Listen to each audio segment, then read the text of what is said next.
warahmatullahi wabarakatuh. Allahumma sholli ala sayyidina Muhammad. Beliau yang dimuliakan Allah, amin. Ini berizin bertanya, kapan dan adakah ketentuan usia yang layak atau cukup bagi anak putri untuk menikah dan dinikahkan? Dan bisakah Buya seorang yang bukan santri ingin meminang santri, Buya? Syukran Allah. Waalaikumsalam.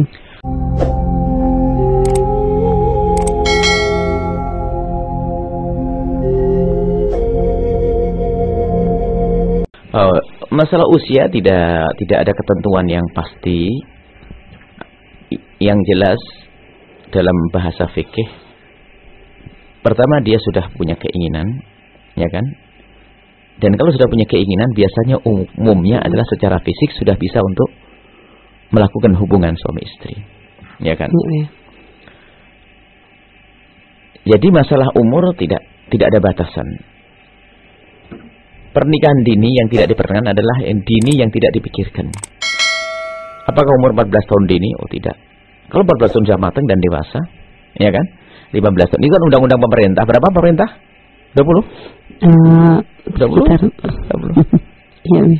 Lambat. Jadi masalah umur tidak ada batasan tertentu. Yang penting seorang wanita sudah menginginkan kepada yang demikian itu. Karena mohon maaf, lihat, mau dibatasi 13 tahun katanya nggak pantas, 12 tahun. Katanya banyak anak-anak kecil zina. Lihat berita-berita di itu. Masya Allah. Artinya apa? Sesuai dengan kebutuhannya itulah kita anggap dia adalah sudah waktunya untuk kita nikahkan. 13 tahun misalnya. Mohon maaf 13 tahun. Karena mungkin masalah 14 tahun, 13 tahun, 15 tahun. Tapi ternyata urusan syahwatnya, pergaulan sudah gak karu-karuan dia, enggak? Nah, sementara dia sudah menginginkan kepada yang satu itu. Misalnya. Kalau dibiarkan, tahu-tahunya dia di luar. Iya, iya. Sampai sebuah laboratorium merasa kaget, anak umur 13 tahun tiba-tiba apa? Pertama dipikir sakit mah dan sebagainya, masuk laboratorium ternyata bukti positif. Iya, iya. Dan kejadian sebenarnya bukan 1, 2 dan banyak kasusnya. Iya, iya. Makanya jadi indahnya di dalam agama kita adalah ya sesuai dengan kebutuhan. Begitu sebaliknya biar umur sudah 30 tahun, kalau dia tidak butuh jangan dipaksa untuk menikah. Baik, ya. Dan juga tadi masalah santri. Nah, tinggal cara memilihkannya nanti. Misalnya kalau anak ini masih kecil ya, 14 tahun dan sebagainya, perlu dicari orang yang sudah sangat dewasa bisa membimbing dia. Ya, ya. Makanya ada subhanallah masa-masa kalau kita lihat Nabi adalah contoh dalam segala-galanya. Waktu Nabi masih dalam masa muda-mudanya, Allah beri Sayyidah Khadijah Kubro keibu-ibuan. Ya, sehingga ini keseimbangan. Setelah itu adalah Rasulullah dengan Sayyidah Aisyah. Kan begitu? Sayyidah Aisyah kanak-kanakan Nabi. Ini sebuah contoh saja ini. Ya, ya. Jadi tinggal bagaimana memilihnya. Maka pernikahan dini yang bermasalah adalah yang pernikahan dini karena hamil duluan, terpaksa, tidak pakai renungan, pikiran dan sebagainya. Ya, ya. Adapun kalau di luar santri menikah dengan seru, ya boleh-boleh saja dong. Siapa yang melarang? Nggak ada aturan seperti itu. Ya, ya. Hanya santrinya mau enggak gitu loh. Ini kan permasalahan, kita tidak bisa memaksa. Karena biasanya santri pilihannya adalah yang nyantri, karena mungkin secara pemikiran dan mudah untuk berdiskusi dalam urusan ini. Biasa sama-sama orang biasanya anak ini pengen sama anak di luar pun juga kadang-kadang sama. Fakultas ini, fakultas ini, fakultas ini, sekolah ini. Ini adalah wajar saja. Tapi secara umum tidak ada larangan. Siapapun boleh menikah dari luar. Dan banyak kok anak kita santri dapat orang luar juga ada kok. Baik, terima kasih.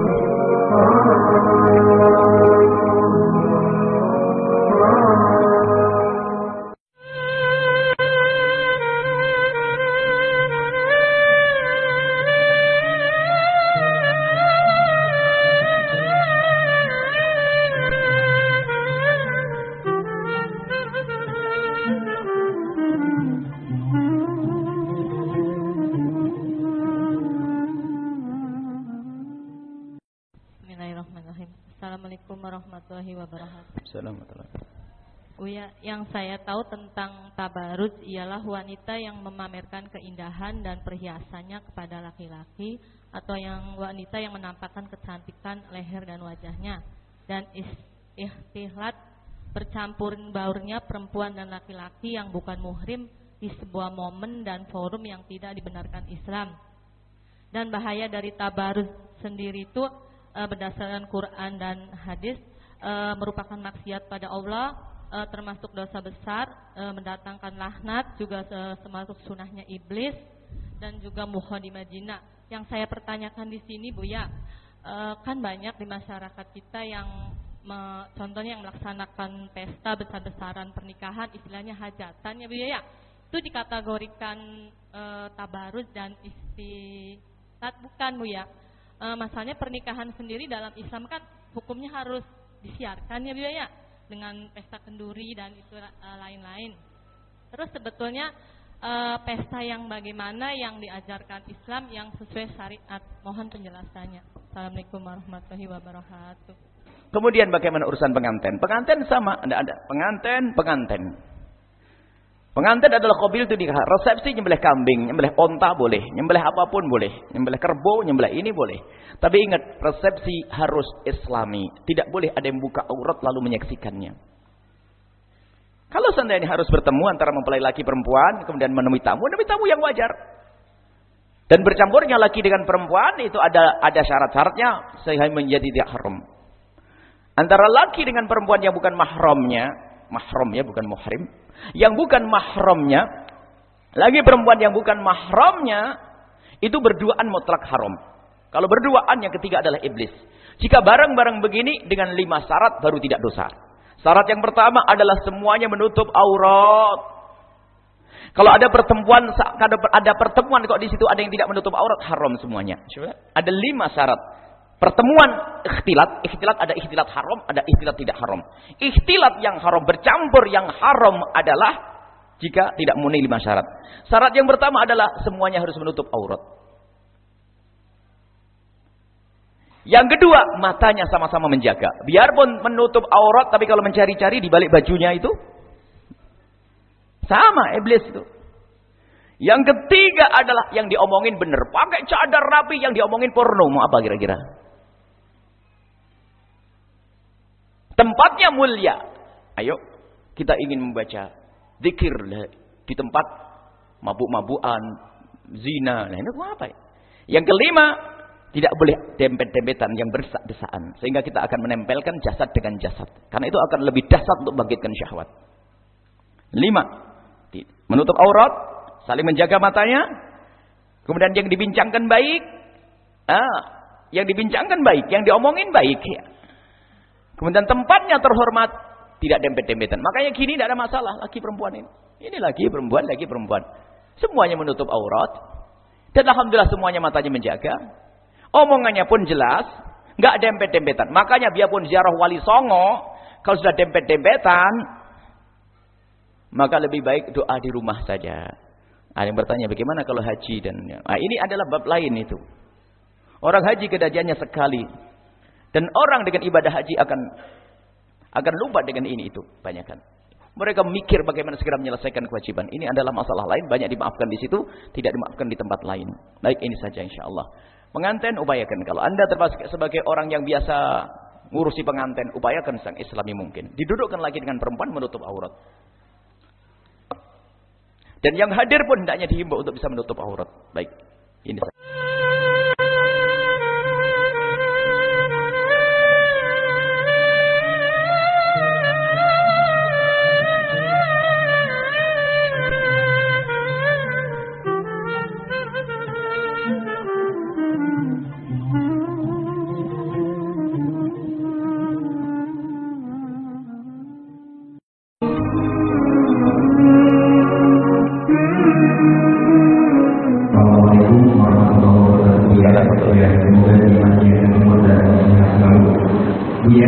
Bagaimana kita selaku orang tua ketika seorang anak sudah menginginkan dirinya untuk menikah. Terima kasih ya. Assalamualaikum warahmatullahi wabarakatuh. Assalamualaikum warahmatullahi wabarakatuh. Orang tua di saat menemukan anaknya pengen menikah, ditandai dengan misalnya minta izin. Misalnya, "Ma, saya pengen nikah." Maka katailah. Kalau seorang anak sudah berani mengungkapkan keinginannya untuk menikah, sebetulnya itu berat seorang anak itu ngomong begitu. Kecuali karena desakan bergolak syahwatnya itu tinggi. Maka jika Anda, wahai para orang tua, menemukan putra-putri Anda sudah menginginkan pernikahan, tidak ada jalan bagi Anda kecuali bagaimana memenuhi kebutuhannya. Dinikahkan. Kalau urusan pekerjaan belum ada, ketahuilah, jangan sampai anak kita cari pekerjaan lalu menjadi pezina. Karena itu kebutuhan pribadi yang tidak bisa diwakilkan kepada siapapun. Ada orang tua kadang-kadang begini, baru masuk kuliah semester 1, kata anaknya pengen nikah, dimarahi, kamu baru kuliah minta nikah. Ibunya menyamakan antara dia dengan anaknya. Anaknya zaman sekarang, zaman internet, zaman ini, zaman bergolaknya syahwat. Akhirnya oleh ibunya darah, gak boleh nikah. Ini awas, hati-hati, gak boleh nikah. Diam tak dia, mau ngomong lagi malu dengan ibunya. Sementara bergolak syahwat terus, akhirnya terjatuhlah pada zina anak tersebut. Ibunya yang menanggung. Kenapa? Dia pernah ngomong pengen nikah, tidak pernah mengabulkannya. Hati-hati wahai para orang tua zaman sekarang. Urusan pernikahan, permudah urusan pernikahan. Kalau sudah seorang anak mengungkapkan keinginannya untuk menikah, kita harus berpikir. Dan kami himbau kepada semua orang tua hendaknya terbuka kepada urusan anak-anaknya. Begini kok idahnya begini. Wahai anak-anakku, anakku, kamu sudah mulai akil balik. Kita sudah melihat anak sudah keluar darah haid. Kemudian anak laki-laki kita sudah pernah mimpi basah. Artinya dia sudah ngerti makna hubungan suami istri. Langsung kita buka kepada anak-anak itu begini. Wahai sayang anak-anakku, awas. Umi cinta kepada kamu. Dan kamu sudah mulai gede ngerti urusan syahwat, urusan laki dengan perempuan.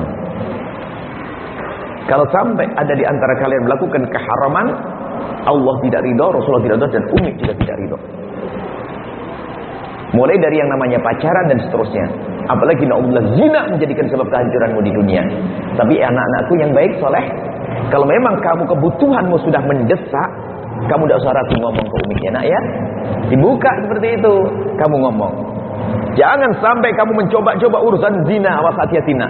Harus begitu. Tapi di sisi lain jangan bilang, jangan zina, awas ya. Tapi nggak pernah dibuka peluang untuk selamat. Buka sekaligus, awas, jangan zina, jangan mukaddimah zina. Itu dosa kehinaan wahai anakku. Lihat, manusia melihat kau rendah, Allah melihat kau rendah, Nabi melihat kau rendah. Tapi kalau kamu pengen nikah, nak, tidak usah ragu ngomong ke umi. Makanya wahai para orang tua, kalau putra putri anda sudah berani ngomong masalah pernikahan, itu hebat. Berarti anda sudah tidak ada batas dengan dia. Sebab ada seorang anak itu takut ngomong sama uminya kayak hantu. Takut. Akhirnya zina. Jadi kalau anak anda ngomong, anda segera sambut. Adapun nanti didiskusikan, kamu sudah punya calon atau belum? Umurmu berapa sayang? Saya masih 17, umi 16. Apa-apa kalau waktunya. Kita ajak diskusi. Nanti bagaimana? Cari istrinya bagaimana? Ya cari besan yang benar dong. Ya sekiranya tidak sama bani. Kuliahmu gimana? Sama-sama kuliah dong.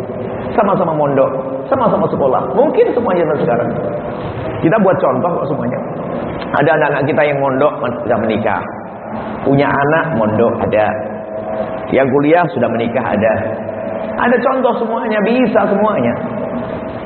Yang jadi masalah adalah orang tuanya kurang tawakal, orang tuanya lebih senang anaknya melakukan keharaman. Kadang-kadang kamu tidak selesaikan kuliah dulu. Kalau tidak kuliah jangan menikah. Pokoknya harga mati titik selesaikan, bikin malu saja. Kuliah belum selesai minta nikah. Akhirnya sang anak ketakutan. Betul, dapat sarjana ekonomi plus pezina. Ibunya ke neraka dulu nanti. Hati-hati. Mudahkan urusan pernikahan wahai ibu. Mudahkan buka.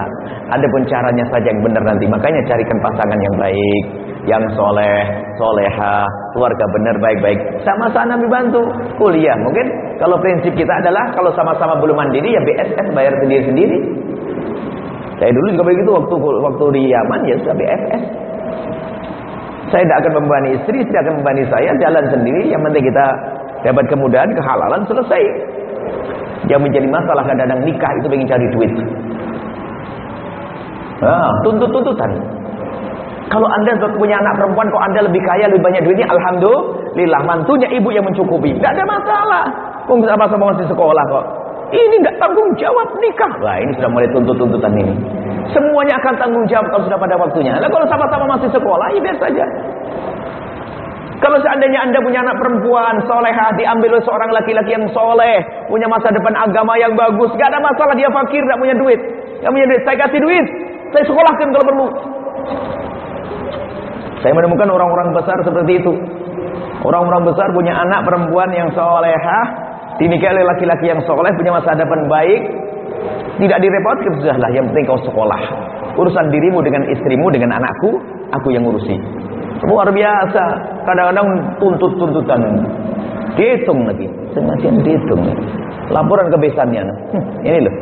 Masya Allah. Hidup begitu masa indah ya. Memang pada dasarnya seorang laki-laki harus bertanggung jawab memberikan nafkah. Memang kalau sudah normal.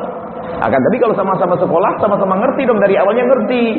Kita sama-sama sekolah ya, kita anakku sekolah, anakmu sekolah.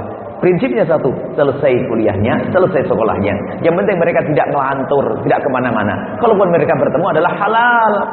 Kalau hamil gimana? Rezeki. Selesai. Kadang-kadang hamil dia mau hamil duluan gimana? Gimana anda hamil namanya nikah? Kalau menasihati ya kalau bisa nak jangan hamil dulu. Oke. Tapi kalau anda tidak beri pintu halal, dia akan mengambil pintu haram, naudzubillah. Katanya ibunya ahli ibadah umrah, katanya apa? Anaknya memberikan neraka di atas kepalanya. Allahu a'lam bishawab.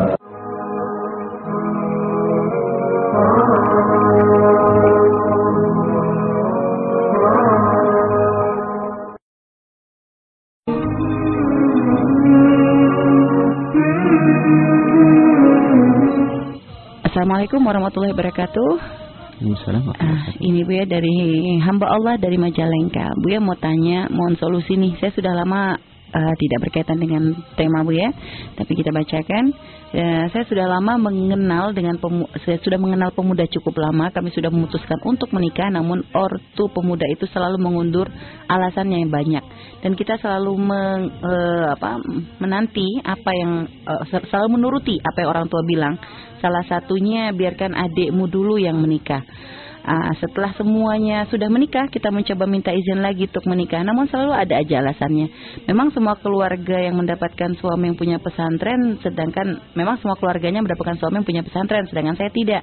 Lalu dosakah ortu yang selalu menunda anaknya menikah? Dan salahkah bila ortu menikahkan anaknya itu dengan anak yang mempunyai pesantren dengan niat bagus melihat agamanya, namun di sisi lain ingin dipuji oleh orang lain, Bu ya? Baik, terima kasih. Pertama, dia kenal dengan seorang pemuda. Iya, Bu ya. Tapi orang tuanya? Orang tua yang pemuda tadi selalu memundurkan untuk menikah, Bu ya. Maaf, sebagai seorang wanita, bukan seorang wanita, seorang laki-laki, Anda harus paham isyarat.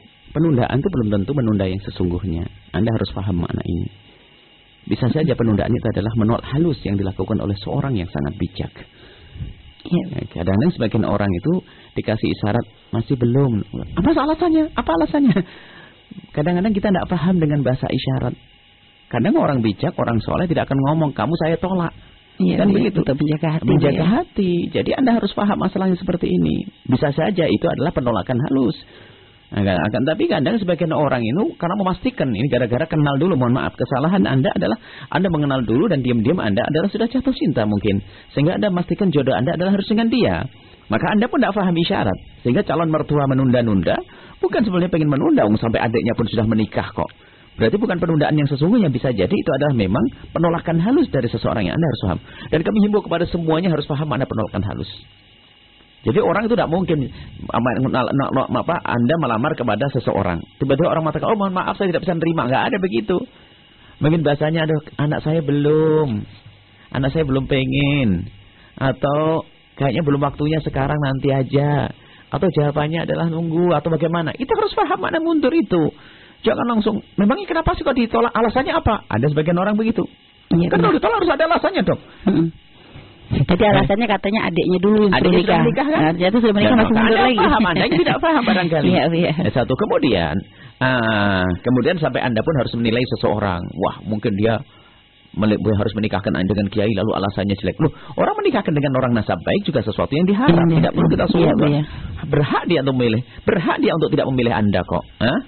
Jangan sampai. Nah ini karena mohon maaf, saya misalnya kalau sebagai seorang tidak mau melamar, kita mau punya anak, mau melamar seseorang, ya kan? Saya bukan keluarga kiai misalnya, saya mau melamar keluarga kiai. Padahal dari sana sudah dikasih isyarat, kayaknya belum tahun ini, kan gitu. Bisa saja itulah penolakan, karena saya ngejar. Akhirnya apa? Apa alasannya dan sebagainya. Bahkan mungkin saya suudon. Memangnya kalau anak kiai harus dapat anak kiai? Kan belum tentu baik loh. Karena kita sudah menilai orang lain jelek kan? Iya. Nah, ini akhirnya jadi suudon sama orang. Dia berhak mencari orang yang nasabnya baik, mulia dan seterusnya. Itu berhak sekali untuk itu. Maka dari itu fahamlah. Ini jadi kami himbau kepada siapapun dalam urusan seperti ini, kadang-kadang bersama urusan yang sangat alim misalnya, bijak, soleh, dia tidak ingin melukai seseorang, biasanya dengan bahasa isyarat, kita harus paham. Kemudian setelah itu, yang menjadi masalah nasihat kami adalah, ya adikku, anakku, engkau jangan mengikat hatimu dengan seseorang seperti itu. Menjadikan kamu capek sampai nunggu, akhirnya ditunggu tidak datang-datang kan? Rugilah. Jadi begini loh, jadilah orang yang praktis gitu loh dalam berpikir itu. Kalau Anda ketemu orang soleh, kalau engkau seorang wanita, ketemu seorang laki-laki yang soleh misalnya, bukan ketemu, akhirnya hubungi orang tuamu agar melamar dia, agar berkomunikasi dengan keluarga orang laki-laki. Nggak ada masalah perempuan memulai, tapi bukan engkau yang memulai. Yang menjadi rendah dan merendah dan tidak bernilai kalau perempuan memulai dengan pacaran dan sebagainya. Laki-laki mulai dengan pacaran. Orang tua itu enak sebelum hatimu terikat dengan dia. Kalau seandainya nanti ditolak, bahkan gak cepat paham isyarat. Kalau sudah senang itu gak paham isyarat, itu repot sekali. Sehingga ada tuntutan di situ. Jadi kalau memang ada keinginan ketemu orang soleh, langsung saja bicara baik-baik antara orang tua dengan orang tua. Kalau tidak, segera cari yang lainnya.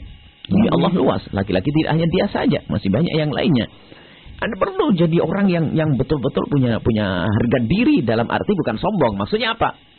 Tidak harus kita itu merengek sesuatu seperti itu. Karena bisa saja memang kita tidak pantas diterima oleh dia. Jangan memastikan aku baik, aku cocok untuk dia. Oh, belum tentu. Kadang engkau baik, akan tapi ada yang tidak kecocokan dalam watak dan karakter. Sebab hadis Nabi berkata, "Idza ja'akum man tardawna dinahu wa khuluquhu." Kalau datang kepadamu orang yang kau rela agamanya dan akhlaknya rela. Nabi tidak mengatakan idza ja'aka mutadayyinun aw khuluqun. Nabi tidak ngomong gitu. Bukan jika datang kepadamu orang yang berakhlak. Akhlaknya baik. Tapi karena tidak sesuai dengan akhlak anak kita, enggak sesuai loh nanti. Mungkin sebagai orang tua mikirkan, akhlaknya dia baik, akhlak anak saya baik. Cuman secara karakter tidak ketemu. Anak saya akhlaknya baik, tadi pendiam banget. Dia juga baik, sama-sama pendiam. Kayaknya kurang cocok buat anak saya. Ini kan petunjuk. Saya pengen calon anak saya yang paling sedikit komunikatif lah, gitu dan sebagainya. Dia berhak untuk menimbang-nimbang. Bukan menolak engkau karena kebaikanmu, bukan. Tapi ada pertimbangan kebaikan yang lain untuk anaknya. Maka dari itu, ini hanya nasihat kepada pelamar-pelamar lah. Yang memulai, dari kaum wanita yang memulai atau kaum pria yang memulai. Maka hendaknya engkau faham makna isyarat ini. Sehingga engkau tetap lega, enggak membuat permusuhan. Dan tidak suudon kayak tadi. Kan belum tentu. Kadang-kadang dia menikah, pengen nikah anak kiai, hanya pengen pamer kesombongan lah. Kan kita sudah suudon. Tidak dibenarkan ya demikian itu. Iya. Boleh menikah dengan anak siapa saja, anaknya orang soleh. Anak ini yang penting agama didahulukan. Kalau kebetulan dia anaknya, apalagi bisa ngumpulkan nasabnya baik, kemudian ilmunya baik, fisiknya baik. Ini ya pilihan siapapun. Siapa yang tidak menginginkan menantu seperti itu? Ini saja Allah.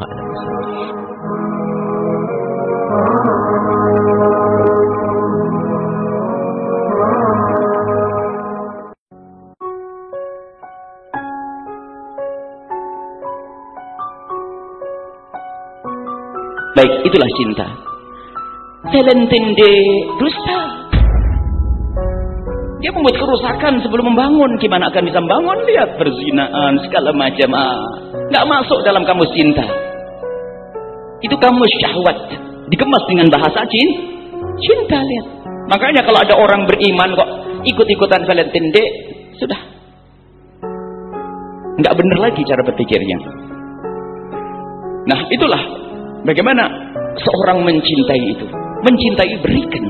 Tadi Abu Mahad mengatakan berkorban. Al-hub al-muhibbu yabdul. Berkorban, memberi. Dan cinta itu pada dasarnya satu karena Allah. Cuma nanti dalam penerjemahannya itu berbeda-beda, disesuaikan. Saya mencintai ibunda, ayahanda, saudara, adik dan istri. Ternyata syahwat tidak masuk dari bagian cinta. Akan tapi syahwat ini bukan masuk bagian daripada cinta. Akan tapi syahwat yang dibarengi dengan cinta yang sejati semakin indah. Sebab kambing tidak pernah bicara tentang cinta, tidak pernah ikut seminar cinta, tidak pernah hadir acara cinta, tapi kambing pun punya syahwat. Akankah kita samakan dengan kambing yang punya syahwat? Tidak. Akan tapi cinta itu adalah keindahan. Sehingga urusan dengan istri syahwat. Karena syahwat ini kebutuhan seorang istri, maka aku melakukan itu semuanya. Dan saya butuh. Sehingga bertemulah cinta tadi. Jadi cinta kuncinya. Sementara orang bisa melakukan hubungan syahwat ini tanpa ada cinta. Beli, naudzubillah. Makanya jangan disamakan syahwat bukan cinta. Kalau ada seorang laki-laki berkata pada seorang wanita, kalau kau cinta kepadaku, ayo dong. Oh, bohong dia. Dia menerjemahkan cinta sama dengan syahwat. Berarti dia harus orang yang ditendang jauh-jauh. Karena menyamakan syahwat dengan cinta. Cinta bukan syahwat. Cinta adalah cinta, syahwat adalah syahwat. Dan syahwat yang diberikan oleh Allah kepada manusia selalu dibuatkan oleh Allah jalur yang bersih untuk melampiaskannya. Dan sangat bersih. Pernikahan. Dan pernikahan ini subhanallah dikemas dengan iman dan takwa. Sehingga seseorang, lihat, dengan istri bisa abadi. Sehingga dikatakan oleh Syekh Mutawalla Sya'ari, dengan satu istri, dengan satu yang halal orang bisa merasa cukup. Tapi ketahuilah, yang biasa dengan yang haram 1000 wanita pun tidak cukup. Karena apa? Terus dia menginginkan yang begitu karena sudah tidak ada batas. Naudzubillah. Makanya kalau suami kita, seorang suami tidak kenal Allah, lihat, dia tidak punya kepuasan hakiki. Karena apa? Setiap merasakan seorang perempuan, dia melihat perempuan lain, biarpun yang berikutnya adalah lebih jelek lagi. Karena usuran syahwat. Makanya rugi jika kalian salah pilih. Maka pilihlah orang yang takut kepada Allah. Sehingga cinta yang akan diberikan kepadamu karena Allah. Maka pengabdiannya untukmu pun karena Allah. Dan menjadilah orang yang mengabdi karena Allah Subhanahu wa ta'ala.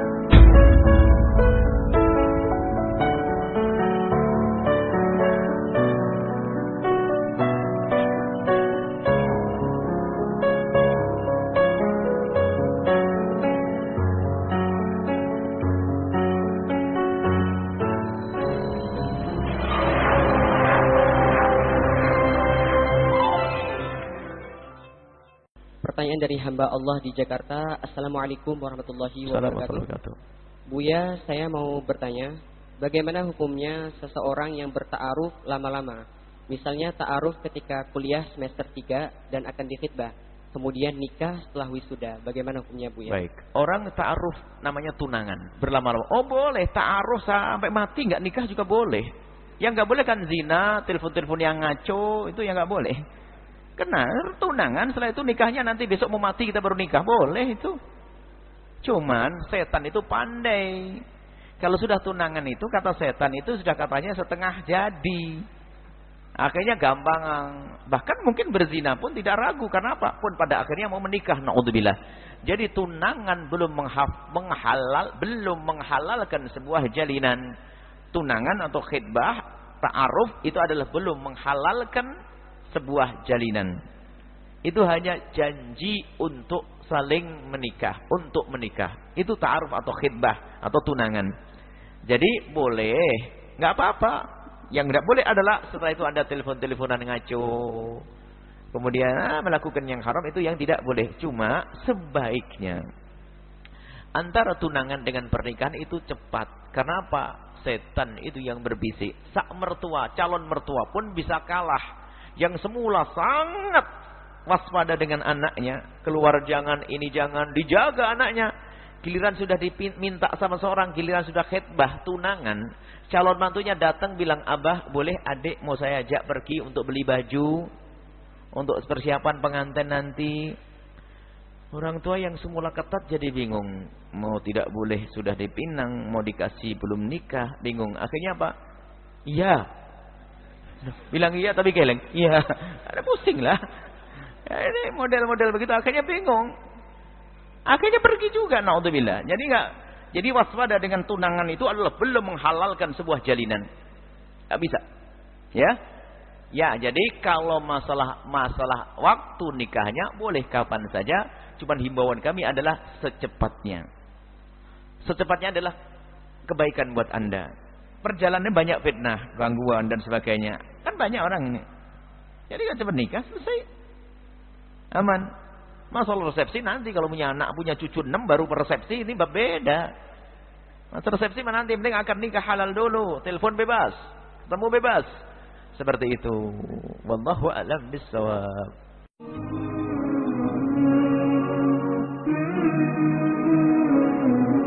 Apakah pandangan Buya tentang cinta selepas nikah? kami ini segera bernikah kerana nak elak maksiat dan juga nak jaga syariat. Tetapi pihak keluarga tak izinkan dengan alasan ekonomi masih tidak kukuh.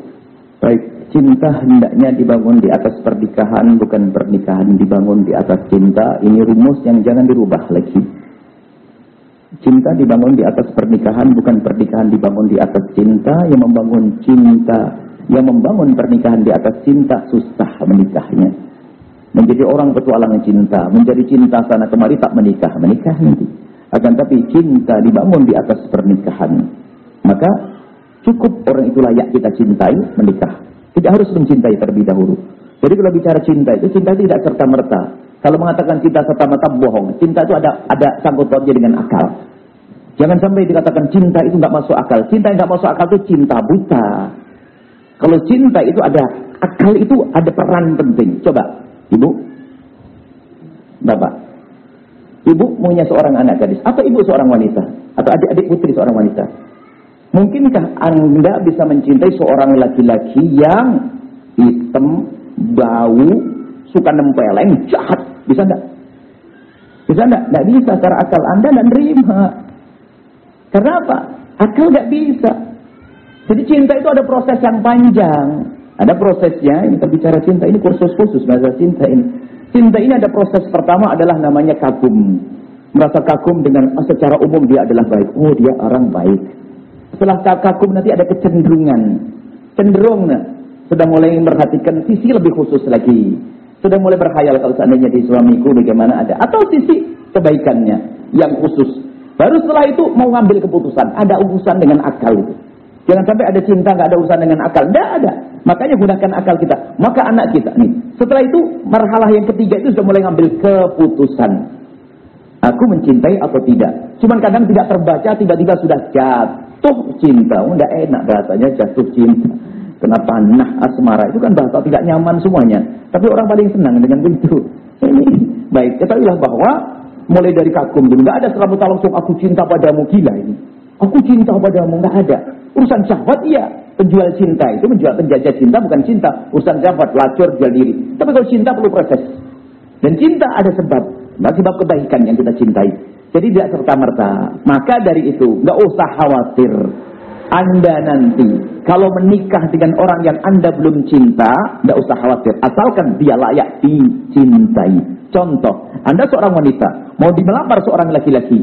Jangan berkata, aku tidak cinta dia. Memang Anda belum mencintai secara khusus yang ada hubungannya dengan syahwat.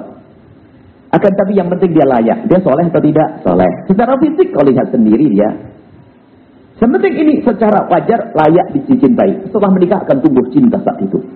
Tapi yang musibah kalau membangun cinta sebelum pernikahan bakal tertipu. Cintanya banyak cinta yang palsu, ternyata lebih banyak syahwatnya daripada cintanya. Kalau sudah menikah, kita lihat syahwat yang sudah dikemas hilang. Yang ada hanya cinta. Kemudian syahwat ini menjadi kebutuhan. Syahwat. Sebab syahwat tidak ada hubungannya dengan cinta. Jangan dihubungkan syahwat dengan cinta loh ya. Syahwat sendiri, cinta sendiri. Syahwat yang bertemu dengan cinta, indah. Sebab orang tanpa cinta pun bisa melampiaskan syahwat. Itu perempuan yang menjual diri, pelacur. Itu nggak punya cinta, bisa melayani dia. Laki-laki kenal membeli perempuan, tidak ada cinta itu. Syahwat. Jangan disamakan. Baik, benar pertanyaan tadi bagaimana? Kalau Anda menikah, kalau ternyata orang tua belum bisa mengizinkan karena masalah ekonomi, maka tugas Anda meyakinkan kalau Anda menikah tidak bakal merepotkan, menyusahkan orang tua. Tentunya dengan cara bagaimana?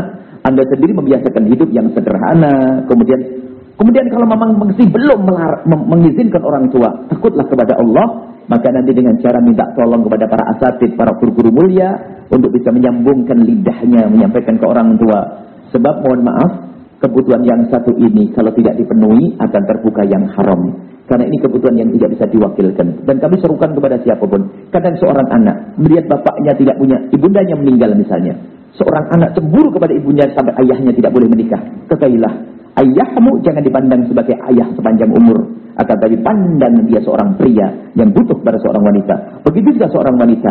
Karena ini adalah kebutuhan pribadi yang tidak bisa diwakilkan kepada siapapun. Harus dengan cara yang halal. Maka kembali lagi, pernikahannya harus dibuka.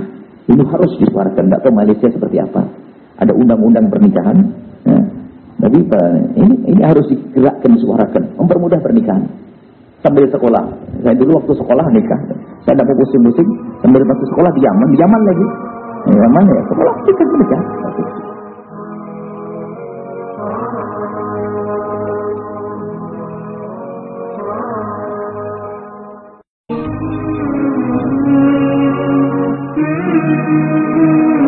Assalamualaikum Buya. Assalamualaikum. Saya ada pertanyaan.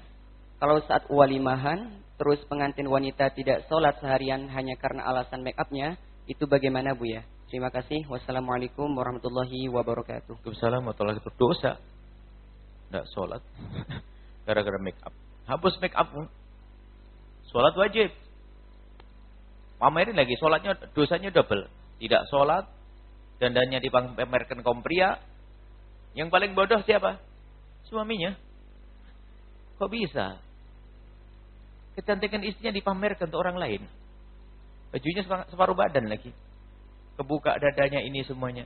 Suami bagaimana? Gak punya kecemburuan. Istrimu itu privasimu. Untukmu saja.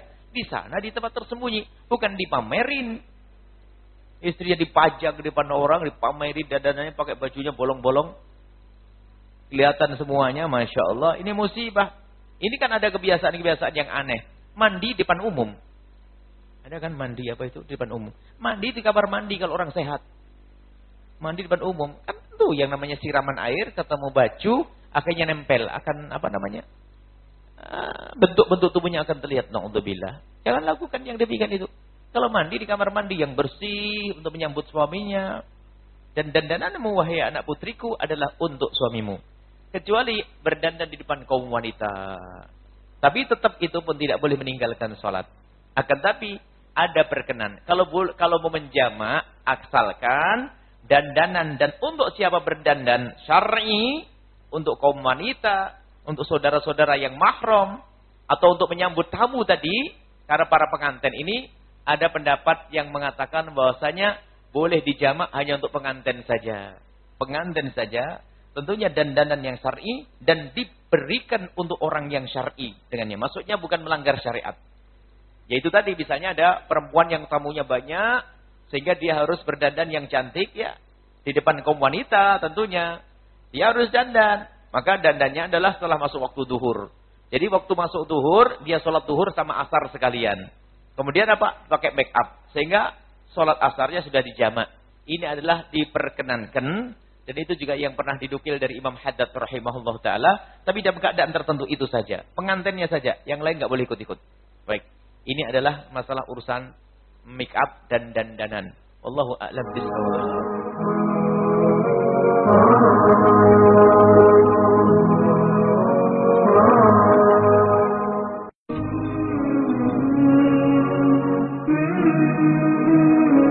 Dalam pernikahan itu memang disyaratkan pernikahan itu adalah untuk kemuliaan sebagai sunnah baginda Nabi sallallahu alaihi wasallam. Tapi di dalam pernikahan itu ternyata banyak kemuliaan yang harus kita hadirkan. Sehingga seperti Imam Ali bin Abi Bakar As-Sakran itu mengajari kita dengan 10 niat, 150 niat. Ya. Niatnya tak 150.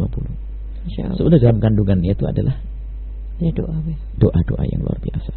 Nah, termasuk di antaranya ya, dalam pernikahan itu bukan sekedar mencari keturunan yang soleh-solehah. Akan tapi lihat, kita cari ridho Allah. Dan ridho Allah kan ada dua sisi. Istri untuk atau suami untuk teman beribadah dan menjauhi maksiat. Ini kalau ditekankan dua makna ini dahsyat. Sehingga bisa saja orang, makanya kalau kembali kepada hukum nikah itu, hukum nikah menjadi wajib.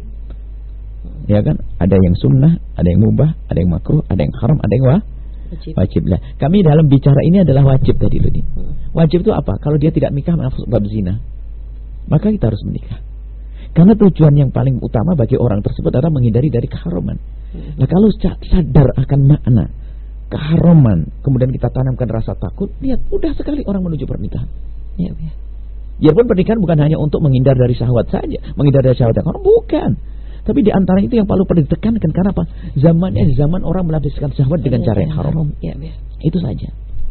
Maka dengan begitu akan mudah bagi Anda melangkah kepada pernikahan itu. Baik, ya.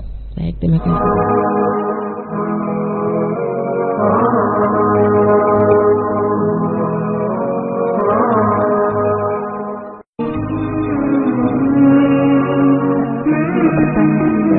Melalui via WhatsApp Bu ya. Assalamualaikum warahmatullahi wabarakatuh. Ini ada hamba Allah dari NTT Bu ya.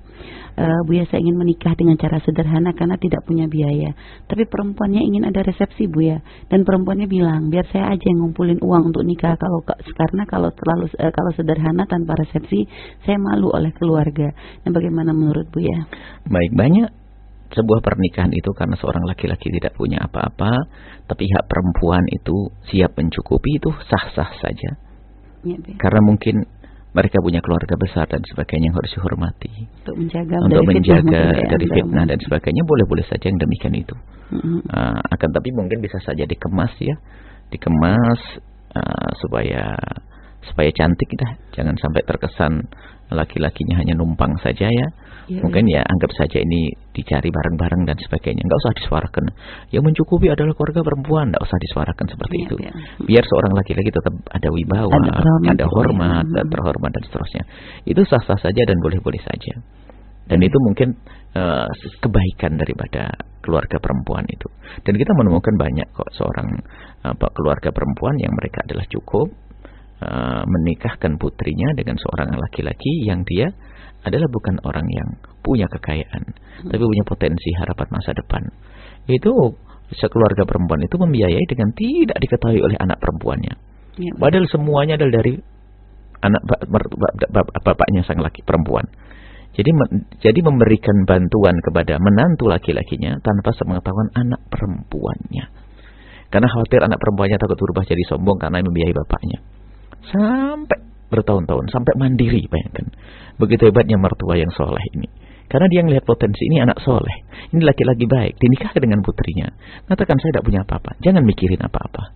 Aku hanya perlu kesolehanmu saja. Akhirnya betul dibiayai dari pernikahan, biaya segala macam, apa saja sampai melanjutkan pendidikannya, semuanya ada. Dan dibiayai, tapi seorang perempuan tidak banyak tahu anak perempuannya. Kadang-kadang kita perlu siasat seperti itu. Supaya tidak nanti setelah akad nikah, istrinya tolak pinggang. Ya, biayai saya. Ya, ini kan bahaya sekali. Jadi dijaga hati.